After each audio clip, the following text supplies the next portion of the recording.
तो मैं आप लोगों का पुनः स्वागत करता हूं और कैली के ग्रुप के साथ में। और कैली ग्रुप का वो हम लोगों ने बहुत ही विस्तृत रूप से देखा था।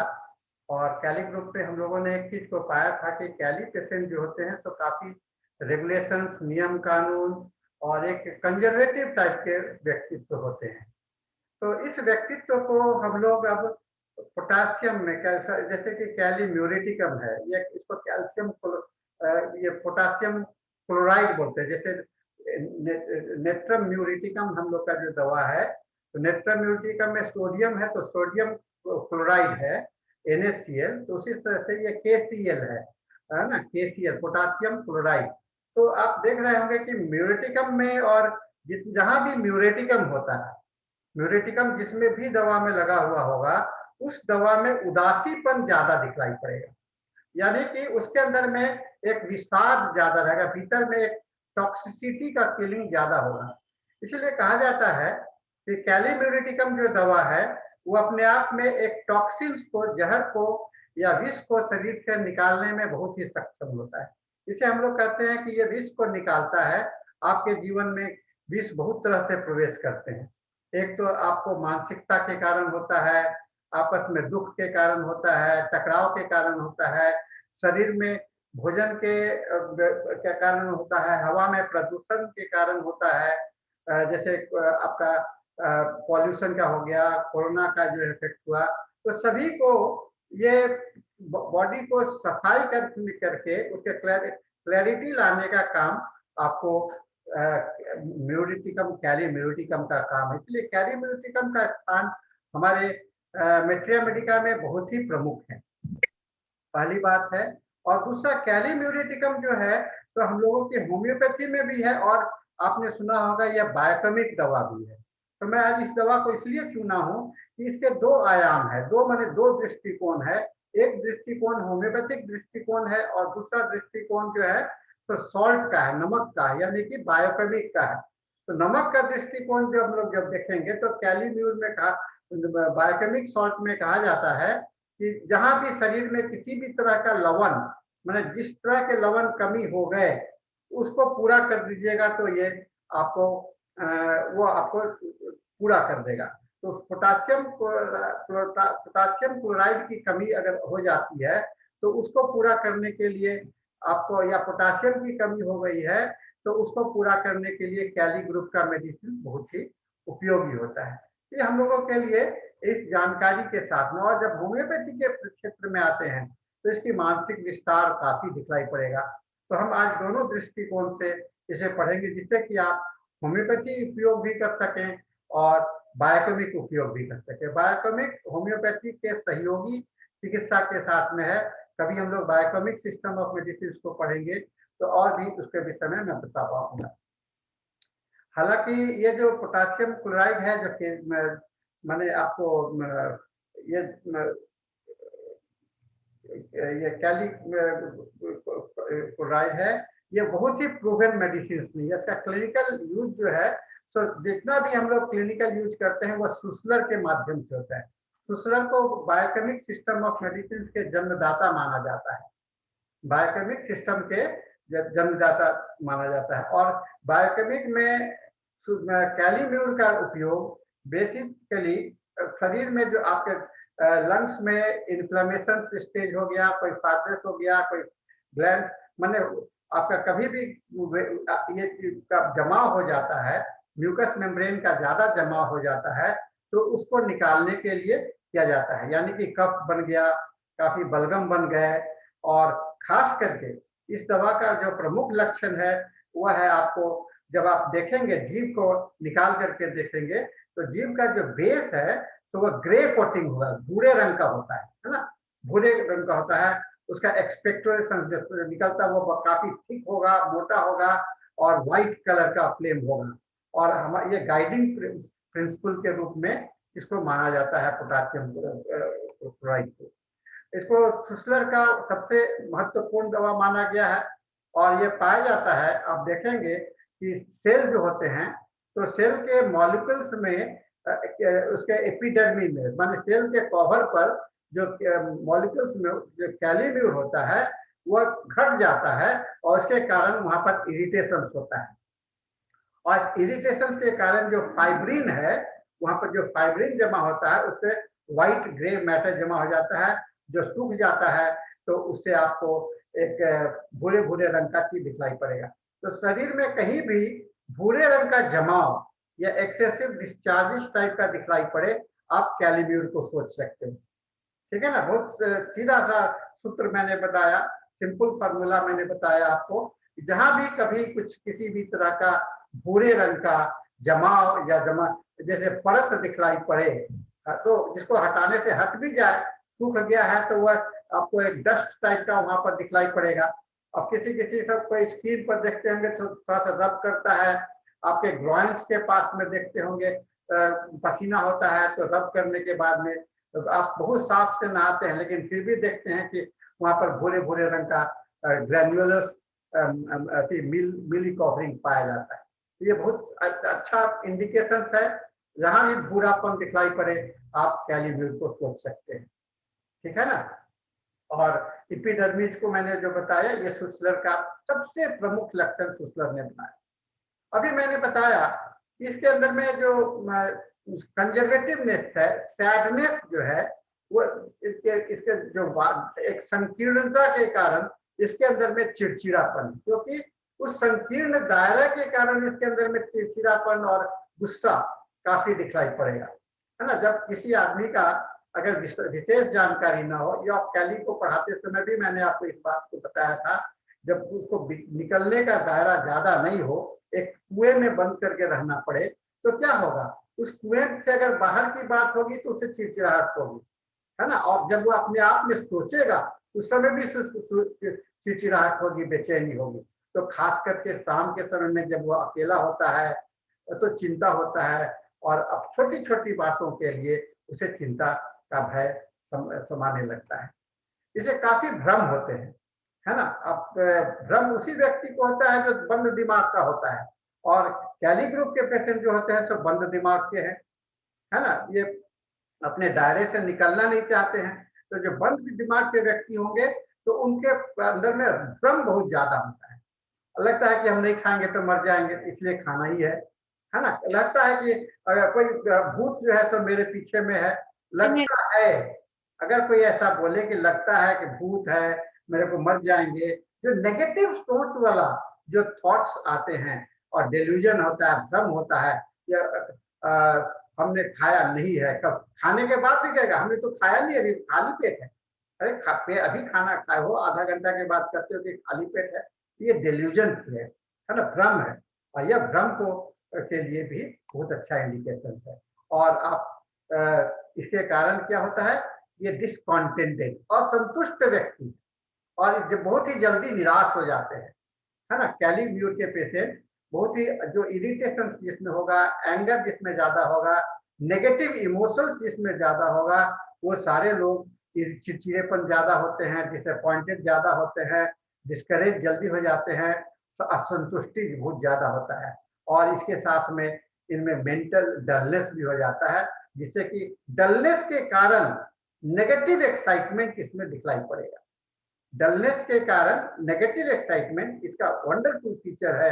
आपको एक्साइटमेंट हम लोगों को होता है, हम लोग खुशी होते हैं तो हम लोग काफी एक्साइटेड हो जाते हैं, तो खुशी के कारण है, आपके शरीर के अंदर में उत्साह के कारण है। लेकिन जब इसके अंदर में डलनेस हो गया, निराश हो गया, सुस्त पड़ गया, तो उस समय में ये काफी काफी एक्साइटेड स्टेट में आ जाते हैं, काफी चिड़चिड़े हो जाते हैं, और इनमें इनमें खुशी कहीं नहीं मिल पाती। सबसे बड़ा, हर एक चीज में इनको एक लापरवाही होती है। इसे कहते हैं इंडिफरेंस, उदासीनता, किसी भी प्रकार के प्लेजर से। न इन्हें खाने का अच्छा खाना अच्छा लगता है, न इसे अच्छा सिनेमा अच्छा लगता है, न अच्छा घूमना फिरना अच्छा लगता है। जहाँ जाना चाहेंगे, लेकिन जाने के बाद में वहां पर वो निराश हो जाते हैं, ये तो अच्छा नहीं है। ऐसे व्यक्ति के लोग बोलेंगे, आपको अगर खाना बहुत अच्छा परोस दीजिए तो उसमें क्या कहेगा, पूछिए कैसा खाना बना है, ठीक है, ठीक है, बस ऐसा ही है। उसको मैंने उसको प्लेजर ही नहीं है, उसको उसके स्वाद लेने की इच्छा, स्वाद लेने की इच्छा, टेस्ट करने की इच्छा, भीतर से उत्साह की कमी हो जाने के कारण वह इंडिफरेंसेस हो जाते हैं सभी तरह के प्लेजर से। और इसके कारण क्या होगा, ये जीवन को ढोना शुरू करते हैं, लोथिंग ऑफ लाइफ। बहुत इंपॉर्टेंट सिम्टम्स है। जो आदमी जिंदगी के से सभी जगह से निराश हो जाता है तो उसके लिए जिंदगी एक पहाड़ के जैसा लगने लगता है। पहाड़ लगने का कहा कराहते रहेगा, पड़े रहेगा, क्या हो गया मुझे, और जिंदगी को ढो रहे, किसी तरह से हम जी रहे हैं, किसी तरह से जी रहे हैं, है ना। ये व्यक्तित्व बन जाता है कैलिब्यूरिटिकम का, pathological state of the mind. इसे हम लोग कहते हैं pathological, pathology of the mind. और ये बड़ा धीरे धीरे हो जाएगा। चुपचाप बिछाव में पड़े हैं, आकाश को ताक रहे हैं, साइलेंट पड़े हुए हैं। ये इनका तो क्या कहते हैं, फेट है इनके जीवन का, इनको ऐसा फेट है। और ऑब्स्टिनेट, इसके कारण काफी, अब देखिए ऑब्स्टिनेट कहने का मतलब होता है जिद्दीपन, लेकिन एक जिद्दीपन इस बात का होता है कि इतने बेचैन है कि दूसरी बात को सुन नहीं पाते हैं, इतने बेचैन है कि आप कितने भी बात बोलेंगे तो अपनी ही बात में अटके हुए हैं। ये बड़ा मैनिया टाइप का ऑब्स्टिनेट होता है, ये जिद्दीपन का, नहीं मुझे नहीं चाहिए, मुझे नहीं चाहिए तो नहीं चाहिए, नहीं चाहिए नहीं चाहिए, है ना, नहीं चाहिए। माने ये मैनिया हो गया ना, क्यों नहीं चाहिए, नहीं मुझे नहीं चाहिए, है ना, बेचैन है, भीतर से बेचैनी के कारण, उसको तो देखे ही नहीं, बिना देखे कहेगा आपको कुछ कपड़ा, कोई कपड़ा घर में कोई ला करके देता है, नया खरीद के लाता है, तो कपड़ा की वो ताकेगा नहीं, देखेगा नहीं, मुझे नहीं चाहिए। अरे देख तो लो, आप बोलेंगे देख तो लो, अगर नहीं होगा तो नहीं लेना, नहीं मुझे नहीं देखना है। इसको कहते हैं मैग्नेटिक ऑब्स्टिनेट, जिद्दीपन। मन में बैठा लिया कि नहीं गलत होगा, मन में बैठा लिया कि वो सही नहीं है मेरे लिए, बस हो गया। This is called the mania type of the obstinate. Obstinate बच्चे भी होते हैं, जिद्दी भी होते हैं, अब हम लोग भी जिद्दी होते हैं, मुझे पढ़ना ही है, पढ़ना ही पढ़ना है, ये भी जिद्दीपन है। मुझे खेलना ही है, खेलना ही है, ये भी जिद्दीपन है। लेकिन इसके जिद्दीपन में जो है तो ये अंतर है, ये उस चीज को जानता नहीं है, उसके प्रति भी ये जिद करता है ना, जिद करता है। इसलिए कहते हैं इमेजिनरी में ऑब्स्टिनेशन, इसे हम लोग कभी कभी कहते हैं इमेजिनरी ऑब्स्टिनेशन। और इस तरह से क्या होता है, धीरे धीरे तो समाज से कट जाएंगे ना, इनको निराशा होगी, अकेले में बैठे रहना चाहेंगे, आकाश में टकटकी ताकते रहेंगे, और किससे बात करेंगे, किससे बात करेंगे, कोई बात करने वाला नहीं मिलेगा, तो नींद में ही बात करना शुरू करते हैं, है ना, नींद में ही काल्पनिक बातें होती हैं। आप देखिएगा कैलिब्यूर का पेशेंट रात में सोया हुआ है, कुछ बड़बड़ा रहा है, कुछ कह रहा है, कुछ कहानी सुना रहा है, आपस में लगता है कि किसी से बात कर रहा है, किससे, क्योंकि मुंह रुकता नहीं है। आपके लिए भगवान आवाज दिया है ना, तो आवाज तो निकलेगा ही, और आवाज निकलना के लिए रास्ता चाहिए, जरिया चाहिए। तो कैलिब्यूर को रास्ता मिलता है रात को सोए हुए में, और सोए में आप कभी अकेले बैठो तो 24 घंटा मौन व्रत करके आप कितने परेशान हो जाओगे, मुझे कोई तो मिल जाए, मैं इससे बात करूं। हाँ, वो जो है तो उसमें इसको रास्ता ढूंढता है, और ढूंढने पर क्योंकि सबसे इनको पटता नहीं है, सबसे इनका अति हो गया, तो ये रात में आपस आपस में ही बोलते। कभी कभी रात में इतना जोर से चिल्लाने लगेंगे, लोग डर जाते हैं कि क्या हुआ, इसे पूछेगा क्या हुआ तो उठ करके, तो नहीं मुझे कुछ नहीं हुआ है। जगने के बाद जब होश में आते हैं, माने नींद टूट जाती है, तो कहते हैं मुझे कुछ नहीं, बताना नहीं चाहिए कि क्यों हम किससे बात कर रहे थे, क्या हमने सपना देखा था, क्या ये हुआ। और आप क्या देखिएगा, ऐसे व्यक्ति धीरे धीरे बेहोश हो जाते हैं, है ना, अनकॉन्शियस स्टेज में चला जाता है। और ब्रेन जो है तो खास करके ब्रेन के और मेनिंजियल डिजीज में ये बहुत ही इंपॉर्टेंट पाया जाता है। खास करके वैसे पेशेंट जो अनकॉन्शियस पड़े हुए हैं, ब्रेन डिजीज है, मेनिंजेज में कवरिंग में आपको इन्फ्लामेशन है, मेनिंजाइटिस हुआ, मेनिंजल एब्सेस हुआ, उस सारे जगह पर अगर कंटिन्यूअसली आपको कैलिब्यूरेटिकम देंगे तो काफी लाभ होता है। और इसे जब भी ब्रेन में इन्फ्लामेशन होगा और फीलिंग होगा, तो उसके साथ में चक्कर आते हैं, और जब बैठ करके उठता है, खड़ा होकर झुकने का कोशिश करता है, चलने का कोशिश करता है, तो उसे चक्कर आने लगते हैं, ठीक है ना। इसके जो मैंने बताया कि भूरापन है, तो उसी के साथ में एक बात को और ध्यान में रखिए, जहां भी सफेदी देखिए, जहां भी सफेदी देखिए, वहां पर आप कैलीम्यूर को सोच सकते हैं। कैसे सफेद होगा? Sticky thick and slimy secretion. कहां से? कान से निकल रहा है, आंख से निकल रहा है, नाक से निकल रहा है, जीभ से है, डैंड्रफ है, लिकोरिया है, एक्सपेक्टोरेशन है, व्हाइट चीजी लंप, व्हाइट चीजी, व्हाइट चीज के जैसा, पनीर के जैसा जो लंप दिखलाई पड़े, टुकड़ा दिखलाई पड़े, उसे हम लोग कहते हैं, उस तरह के डिस्चार्जेस को कहते हैं कैलीम्यूर डिस्चार्ज, है ना, कैलीम्यूर डिस्चार्ज। जैसे अगर एक दवा है हमारे होम्योपैथी में, बायोकेमिक में, उसको हम लोग फेरम फॉस कहते हैं। फेरम फॉस में हम कहते हैं जहां भी लाली देखो फेरम फॉस देखो। लाली कहाँ कहाँ देखिएगा? लाली, नाक से खून निकल रहा है, चेहरा में लाल हो, बुखार के समय में चेहरा एकदम लाल हो गया, तो कट गया तो उसमें लाल हो गया, जहां भी लाली देखो चेहरा तो फेरम फॉस दो। और मैं कहता हूं जहां भी सफेदी देखो वहां पर आप कैलीम्यूर को जरूर याद रखना, कभी भूलना नहीं, है ना। कैलीम्यूर आपके लिए बहुत ही वहां पर याद रखने की चीज है। व्हाइट और भी होगा, हम लोग कंपेयर जब करेंगे तो हमारे दिमाग में ये आ जाना चाहिए यह कैलीम्यूर हो सकता है। और कड़ापन, जैसे मैंने बोला ना पहले, इसके में अभी मैंने बताया कि स्टिकी थिक, थिक जब थिक होगा तो उसके साथ में टफनेस होगा, कड़ा होगा, है ना, और जल्दी से वो क्लॉट कर जाएगा। इसीलिए कहीं कहीं पर आपको इम्बोलिज्म हो जाता है, यानी कि ब्लड क्लॉट कर जाता है, जल्दी आसानी से क्लॉट कर जाए, फाइब्रिनस एक्सक्यूडेशन होगा और इंड्यूसर होगा और हार्ड स्वेलिंग होगा, तो वहां पर आपको कैलीम्यूरिटिकम जो है तो काफी उपयोगी है। तो हार्डनेस और फाइब्रिनस एक्सक्यूडेशन एंड डिस्चार्जेस, जो कि ब्लड को क्लॉट आसानी से क्लॉट करा लेता है और इम्बोलिज्म एक धब्बा सा बना लेता है, उसको हम लोग टफनेस कहते हैं। और इसे माना जाता है, सुसलर ने इसको अकेला लिखा है, ये एपिलेप्सी का प्रमुख दवा है ना, स्पेसिफाई एज और चीफ रेमेडी इन एपिलेप्सी, मिर्गी का, है ना, खास करके वैसा मिर्गी जो कि एक्जिमा या अदर इरप्शन के सप्रेस करने के बाद में, एक्जिमा या और किसी भी तरह के स्किन के प्रॉब्लम के बाद में अगर आपको एपिलेप्टिक दिखलाई पड़ता है रोगी में, तो वहां पर जो कैलीम्यूरिटिकम है वह प्रमुख दवा है, ठीक है ना। और इंड्यूरेशन, बढ़ जाना, इंड्यूरेशन का मतलब होता है विकास, बढ़ जाना।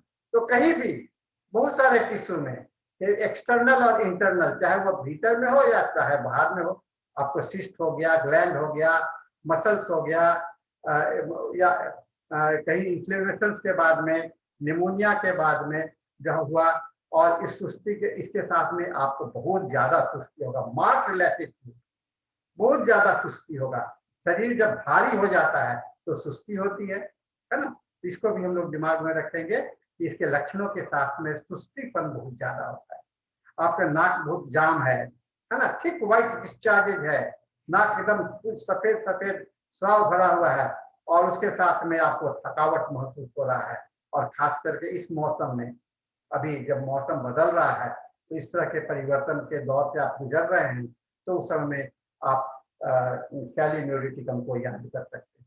कैलीम्यूरिटिकम को हम लोग बहुत समय में एक प्रिवेंटिव मेडिसिन के भी रूप में भी यूज करते हैं।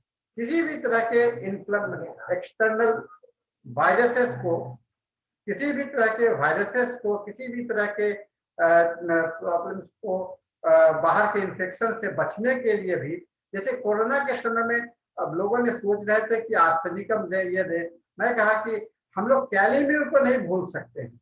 और मैंने देखा, और मैं खुद अपने ऊपर में भी कैलीम्यूर का ही समय समय पर मैं लेता रहा, और मुझे कैलीम्यूर से मैं ठीक ठाक रहा। तो जब भी इस तरह की इन्फेक्शन की बात हो, जब भी कोई नए इन्फेक्शन की बात हो, और जहाँ पर प्रिवेंटिव मेडिसिन को सोचने की बात हो, तो वहां पर आप अगर जब तक आप कोई स्पेसिफिक जीनस एपिडेमिकस पर नहीं पहुंच जाते हैं, तब वहां पर आपको कैलीम्यूर को एक प्रिवेंटिव मेडिसिन के रूप में मान करके प्रयोग कर सकते हैं। मैंने इसे अपने प्रैक्टिस में, मेरा व्यक्तिगत अनुभव इसके साथ में है कि कैलीम्यूरिटिकम जो है तो एक जनरल प्रिवेंटिव मेडिसिन के रूप में इस्तेमाल किया जा सकता है। इसके कुछ पर्टिकुलर सिम्टम्स हैं, जिसमें खांसी के कारण आंख में प्रभाव हो जाना, है ना, जैसे खांसी हुआ तो आंख जो है सो बाहर निकल गया, है ना, बाहर लगता है कि बाहर निकल गया या बाहर निकल जाएगा, ऐसे समय में और माथा के ऊपर में अंदर घुस जाएगा, ये सब जो है तो कैलिम्यूरिटिकम का है। और वैक्सीनेशन के बाद में, है ना, अब बहुत सारा केस मिलेगा, बच्चे को वैक्सीनेशन हो गया, और अभी कोरोना के बाद भी वैक्सीनेशन की बात करेंगे, तो अगर उसके बाद में स्किन इरप्शन की बात आएगी तो हम लोग कैलिम्यूरिटिकम को सोच सकते हैं। फैटी फूड खाने के बाद में, तेलीय पदार्थ खाने के बाद में अगर डायरिया हो जाए तो हम लोग कैलिम्यूर को याद करना चाहिए, और पल्सेट्ला को भी याद करना चाहिए। पल्सेट्ला भी डायरिया के बाद में, अगर मीट खाने के बाद में, मांस मछली को खाने के बाद में अगर आपको डायरिया होता है तो आप नक्सोमिका को सोचिए, लेकिन फैटी फूड को खाने के बाद में अगर डायरिया होता है तो कैलिम्यूरिटिकम को सोचना चाहिए। और कभी कभी इनके कानों में सुनाई पड़ना कम हो जाता है, खास करके स्टिचियम ट्यूब जो है उसमें स्वेलिंग हो जाने के कारण और उसके ग्लैंड्स के स्वेलिंग के हो जाने के कारण उसे जो आवाज लगता है, कान में कुछ फड़फड़ाहट की आवाज आती है, कान में कुछ फड़फड़ाहट की आवाज आती है, नाक से लगता है कि कुछ हवा निकल रहा है, और निकलने पर लगता है कि कुछ हवा निकल रहा है ना। और कान से जो निकलता है वो ग्लू निकलता है, ग्लू मतलब गोंद के जैसा कान से डिस्चार्ज होता है। Light before I on coughing and sneezing, खांसते हैं ना तो खांसने के बाद लगता है तारे दिखलाई पड़ते हैं, उसको लोग कहता है लाइट बिफोर आई, चमकते हैं, उसका स्किंटेलेशंस भी कहते हैं। स्किंटेलेशन का मतलब तारे दिखलाई पड़ना, क्या लोग कहते हैं ना कि एक कहावत है, दिन में तारे दिखलाई पड़ना।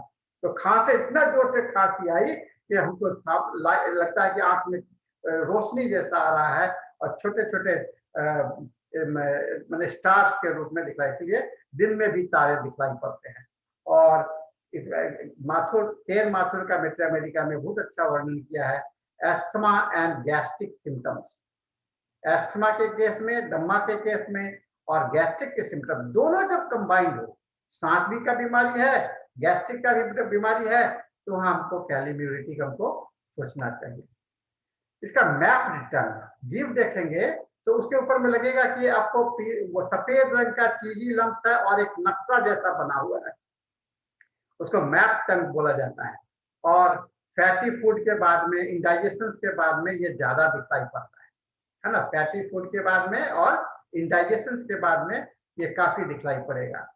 कैलिम्यूरिटिकम के पेशेंट को ठंडा खाना, ठंडा पेय पदार्थ और विनीगर बहुत अच्छा लगता है, और इसे फैट के बाद खाने के बाद में, ठंडा पानी पीने के बाद में, पेस्ट्री खाने के बाद में, और रिच फूड खाने के बाद में इनके कष्ट बढ़ जाते हैं।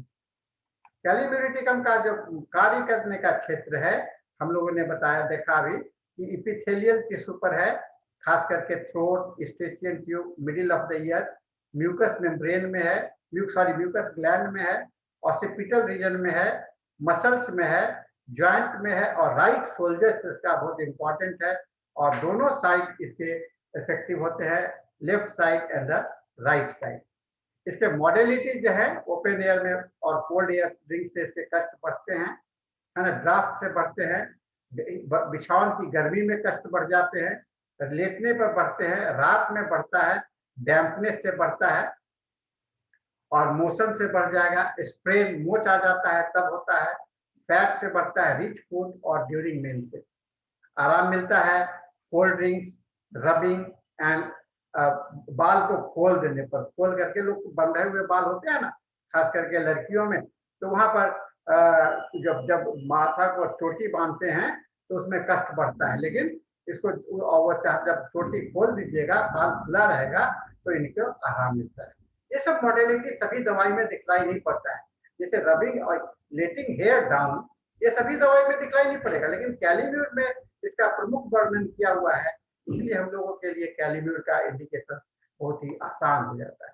तो आपने जो आज देखा उसमें इस कैलिम्यूर का सब जो प्रमुख लक्षण है, न्यूक्लियस सिम्टम्स है, न्यूक्लियस मतलब इसका केंद्र बिंदु है, white sticky thick discharge, toughness and glue in the ear, deafness from eustachian tube, और tonsillitis, white coating of the tongue can only when twisting the neck. निकलना बड़ा मुश्किल होता है, निकल थोड़ा सा गर्दन को थोड़ा सा घुमा करके ही कोई बात को निकलता है। अगर खाना खाए और खाना खाने के बाद खाना खाना चाहेंगे तो फॉलो नहीं करेंगे पाएंगे फूड को, गर्दन को थोड़ा सा घुमाएंगे, तब जा करके ये खाना को आसानी से खा पाते हैं। तो ये हम लोग आज कैलीम्यूरेटिकम के इस छोटे से मेडिसिन को देखा कि कंजर्वेटिव होने के कारण इसके प्रभाव जो है, एक संकीर्णता के रहने के कारण, दबाव में रहने के कारण इसके जो शरीर में जो विकार पैदा होता है, वह विकार के लिए दूर करने के लिए कैलीम्यूरेटिकम का स्थान बहुत ही प्रमुख है। तो आप लोगों को थोड़ा सा इसको थोड़ा सा ध्यान दीजिएगा, तो आप अपने पेशेंट के डे टू डे पेशेंट में कैलीम्यूरेटिकम को बहुत बढ़िया से इस्तेमाल कर पाइएगा। तो आज इसके साथ में यह कैली